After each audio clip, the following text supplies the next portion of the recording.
Surgeons in India are in the early stages of a 40-hour operation to separate a 2-year-old girl from the remains of her partially formed Siamese twin. They've already separated the fused spines, and doctors say Lakshmi Tatma is responding well. The toddler was born with 4 arms and 4 legs. Without surgery, it's unlikely she'd survive into adolescence. Sky's health correspondent Thomas Moore explains. Without surgery, Lakshmi Tatma would almost certainly have died. She was born with 8 limbs fused at the pelvis to a headless twin who failed to develop properly in the womb. Doctors in Bangalore say the 2-year-old was no longer able to nourish 2 growing bodies, and they had to separate her from the parasitic twin. Unfortunately, we do not have a choice of waiting for the child to grow older. The problems will become even more difficult to solve as the child grows older. During the 40-hour operation, neurosurgeons will have to separate Lakshmi's spine from the spinal cord of her twin. Cutting the wrong nerves could leave her paralyzed.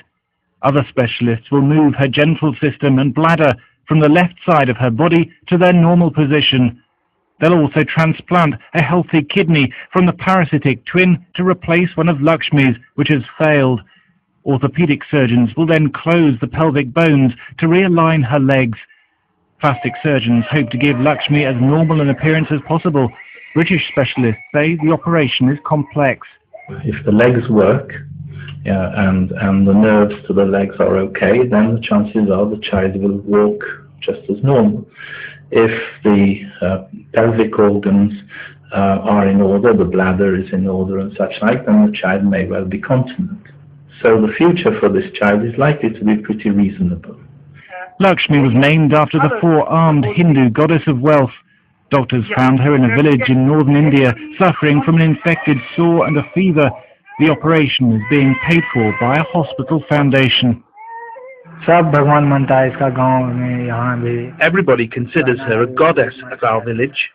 All this expenditure has happened to make her normal. A team of 36 doctors will work in shifts to separate the twins. There's a 25% chance that Lakshmi will die, but surgeons say the early stages of the operation have gone very well. Thomas Moore, Sky News.